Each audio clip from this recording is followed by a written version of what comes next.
El señor Bocón. Durante mi niñez, mi familia era como una gota de agua en un gran río. Nunca permanecíamos en un solo lugar por mucho tiempo.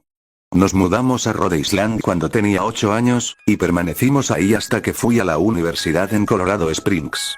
La mayoría de mis memorias son de cuando vivía en Rhode Island, pero hay fragmentos en mi mente de los muchos hogares en los que habité, cuando era mucho más joven. La mayoría de estas memorias son poco claras y sin sentido, como el perseguir a otro niño en el patio de una casa en Carolina del Norte, intentar construir una balsa detrás de un departamento en el que viví en Pensilvania, y cosas como esas. Pero hay un puñado de memorias que permanecen tan claras como el vidrio, como si hubiesen ocurrido ayer. Vivíamos en una casa en las afueras de la bulliciosa ciudad de New Vineyard, Maine. Era una casa grande, en especial para una familia de 3. Había una serie de cuartos que estaban totalmente desocupados, a los cuales no entré durante el tiempo en el que viví en esa casa. Supongo que era un desperdicio de espacio, pero era lo único que pudo rentar mi papá, que le quedaba cerca de su trabajo. Recuerdo que, en el día después de mi cumpleaños, tuve una fiebre tremenda.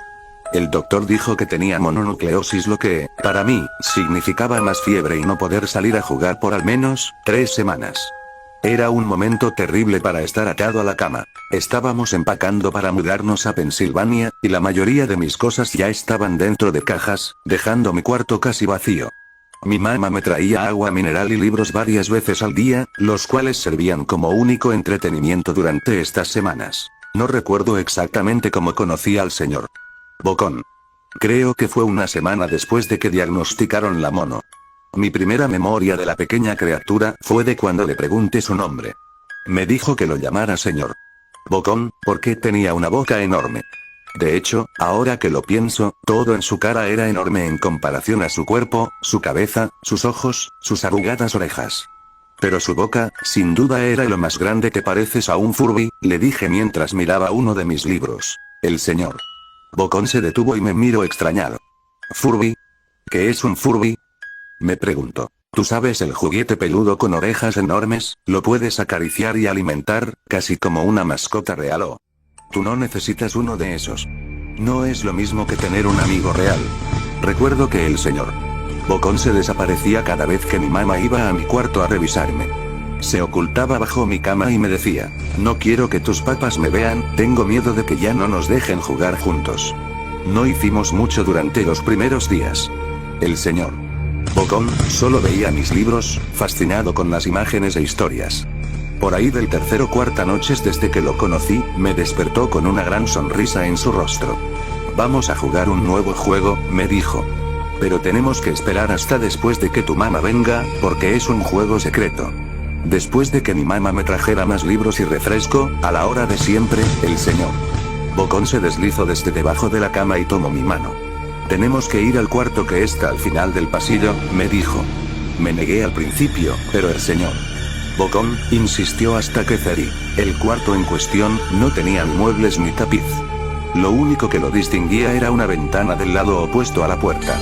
El señor Bocón corrió a través del cuarto, y le dio un firme empujón a la ventana, dejándola un poco abierta. Entonces, él me insistió en que mirara hacia el piso, afuera. Aunque estábamos en el segundo piso de la casa, la caída era más alta debido a que estábamos en una colina. Me gusta jugar a fingir aquí, me explicó el señor Bocón. Finjo que hay un suave y enorme trampolín allá abajo, y brinco. Si lo crees con todas tus fuerzas, vas a ver que rebotas hasta acá arriba, como una pelota. Quiero que lo intentes. Es muy alto, le dije, pero eso es lo divertido. No sería tan divertido si fuera una caída corta. De ser así, mejor si rebotaras en un trampolín real. Recuerdo haber jugado con la idea, dejarme caer en el fresco aire, y rebotar en algo que mis ojos no podían ver. Pero el realista Andy prevaleció. Quizás en otra ocasión, le dije. No sé si tenga tanta imaginación. Podría lastimarme. La cara del señor Bocón se contorsionó con un gruñido, pero solo por un momento. Decepcionado, se metió debajo de mi cama, donde estuvo quieto el resto del día. La mañana siguiente el señor Bocón llegó con una pequeña caja. Quiero enseñarte malabares, me dijo. Aquí hay algunas cosas que puedes usar como práctica, antes de que te dé tu primera lección. Mire la caja. Estaba llena de cuchillos. Mis patas me matarán. Le grité horrificado de que el señor Bocón había traído cuchillos a mi cuarto, objetos que mis papás no me dejarían tocar nunca. El señor Bocón gruñó. Es divertido jugar con esto. Quiero que lo intentes. Aleje la caja de mí. No puedo. Me regeñaban. Los cuchillos no son seguros para aventarse. Las cejas del señor Bocón se cerraron, molesto. Tomó la caja con los cuchillos, y se metió debajo de la cama, otra vez durante todo el día. Me empezaba a preguntar qué tan seguido se la pasaba debajo de mí. Desde ese entonces, empecé a tener problemas para dormir.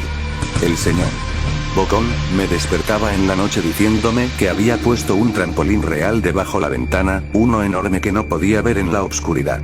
Siempre me negué y trataba de volver a dormir, pero el señor Bocón persistía. Algunas veces, se quedaba a mi lado hasta el amanecer, animándome a saltar. Ya no era tan divertido jugar con él. Una mañana, mi mamá fue hacia mi cuarto, y me dijo que tenía permiso de ir a caminar afuera.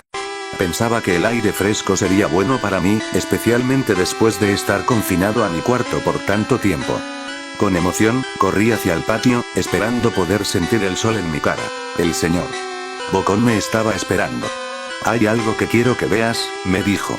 Debí darle una mirada fea, porque entonces me dijo, ¿es seguro? No pasa nada, te lo prometo. Lo seguí hasta un viejo camino que corría a través de los bosques detrás de mi casa. Este es un camino importante, me explicó. Tengo muchísimos amiguitos de tu edad. Cuando estuvieron listos, lo llevé por este camino. A un lugar especial. Todavía no estás listo, pero algún día, espero, lo estarás. Regresé a mi casa preguntándome qué tipo de lugar existía más allá de aquel camino. Aproximadamente 2 semanas después de conocer al señor Bocón, empacaron la última carga de cajas en el camión de mudanzas. Me fui adelante con mi papá, en un largo recorrido hacia Pensilvania. Había considerado en decirle al señor Bocón que me iba, pero aún teniendo 5 años, sospechaba mucho de las intenciones de la criatura, a pesar de lo que me decía. Fue por esta razón que decidí no mencionar nada de mi mudanza. Eran las 4 AM cuando mi papá y yo estábamos en el camión. Mi papá esperaba llegar a Pensilvania para la hora de la comida al día siguiente, con ayuda de una larga dotación de café y bebidas energéticas. Recuerdo que se parecía más a un tipo que estaba a punto de correr una maratón, que un tipo que se la pasaría sentado por un par de días. Muy temprano para ti, ¿verdad? Afirmé con mi cabeza, mientras la ponía en la ventana, esperando dormir un poco antes de que saliera el sol. Sentí la mano de mi papá en mi hombro. Esta será la última mudanza, lo prometo. Sé que es difícil para ti, especialmente estando con esa enfermedad. Una vez que obtenga mi promoción, podremos quedarnos en un solo lugar, y hacer amigos. Cuando el camión comenzó a moverse, vi la silueta del señor Bocón en la ventana de mi cuarto. Parado, inmóvil, se despidió lastimosamente con su mano. No me despedí. Años después, regresé a New Vineyard. El terreno donde se encontraba mi casa estaba vacío, a excepción de los cimientos. Resulta que la casa se quemó algunos años después de que yo y mi familia nos fuimos. Por curiosidad, busqué el camino que el señor Bocón me enseñó, y al encontrarlo, decidí seguirlo. Una parte de mí esperaba que el señor Bocón saltara sobre mí de repente, y me espantara dándome un infarto, pero tenía la sensación de que el señor Bocón ya no se encontraba en ese lugar, como si de alguna manera él estuviese atado a la casa que ya no existe. El camino llevaba a uno de los cementerios